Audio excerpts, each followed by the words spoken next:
Assessment of blood pressure.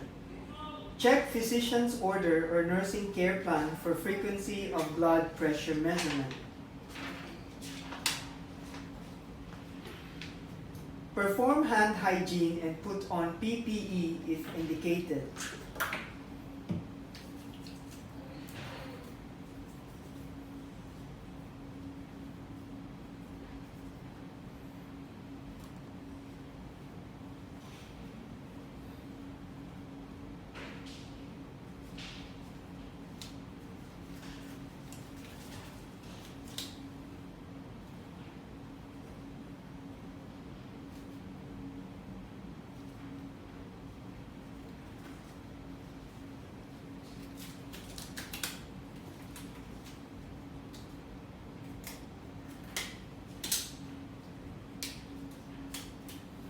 Identify the patient.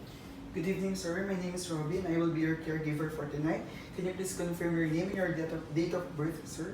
My name is Brits and my date of birth is on November 25, 1995. Perfect, sir. Thank you so much. Close curtains around bed and close the door to the room if possible. Discuss procedure with patient and assess patient's ability to assist with the procedure. I will be taking your blood pressure for tonight, sir, so just relax yourself. Validate that the patient has relaxed for several minutes. Select the appropriate arm for application of the cuff. Have the patient assume a comfortable lying or sitting position with the forearm supported at the level of the heart and the palm of the hand upward. If the measurement is taken in the supine position, support the arm with a pillow. In the sitting position, support the arms yourself or by using the bedside table. If the patient is sitting, have the patient sit back in the chair so that the chair supports his back or her back. In addition, make sure the patient keeps the legs uncrossed. Okay, sir, please relax yourself, sit back, and keep your legs uncrossed. Expose the bronchial artery by removing garments or move a sleeve if it is not too tight above the area where the cuff will be placed. Palpate the location of the bronchial artery. Center the bladder of the cuff over the bronchial artery about midway on the arm so that the lower edge of the cuff is about 2.5 to 5 cm, 1 to 2 inches, above the inner aspect of the elbow. Line the artery marking on the cuff up with the patient's bronchial artery. The tubing should extend from the edge of the cuff near to the patient's elbow. Wrap the cuff around the arm smoothly and snugly and fasten it.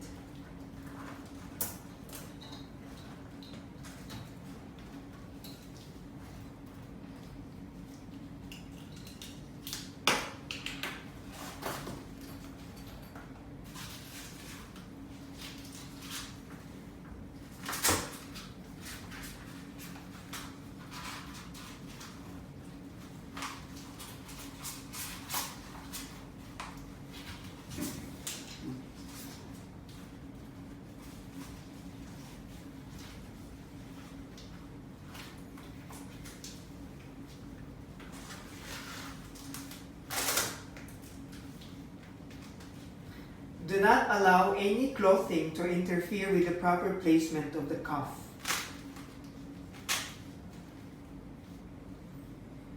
Check that the needle on the aneroid gauge is within the 0 mark. If using a mercury manometer, check to see that the manometer is in the vertical position and that the mercury is within the 0 level with the gauge at eye level.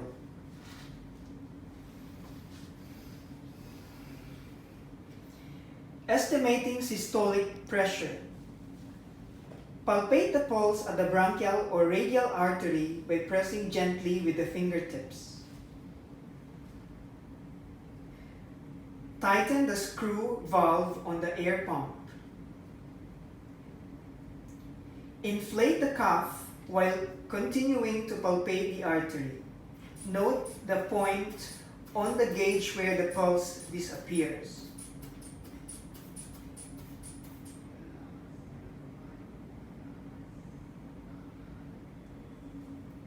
Deflate the cuff and wait 1 minute.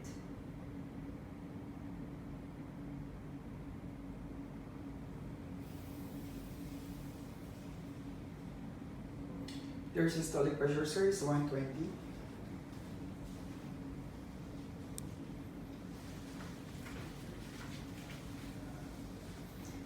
Obtaining blood pressure measurement. Assume a position that is no more than 3 feet away from the gauge. Place the stethoscope earpieces on your ear. Direct the earpieces forward onto the canal and not against the ear itself.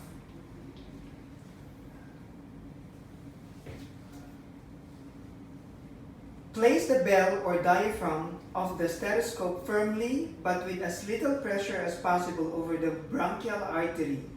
Do not allow the stethoscope to touch clothing or the cuff. Pump the pressure 30 mmHg above the point at which the systolic pressure was palpated and estimated. Open the valve on the manometer and allow air to escape slowly, allowing the gauge to drop 2 to 3 mm per second. Note the point on the gauge at which the first faint but clear sound appears that slowly increases in intensity. Note this number as the systolic pressure.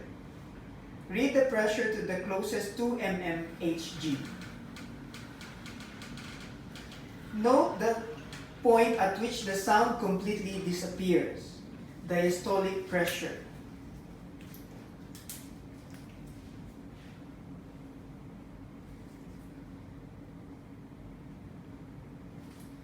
Allow the remaining air to escape quickly.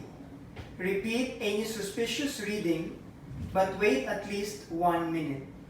Deflate the cuff completely between attempts to check the blood pressure. When measurement is completed, remove the cuff. Remove gloves if worn. Your blood pressure, sir, is 120/80, which is a normal rate.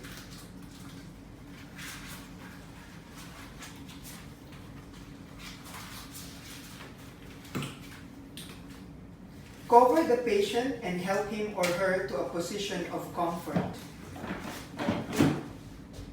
Relax, sir.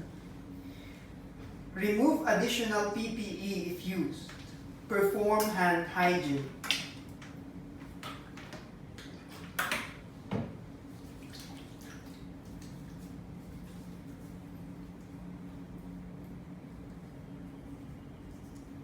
Clean the diaphragm of the stethoscope with the alcohol wipe. Clean and store the sphygmomanometer according to facility policy.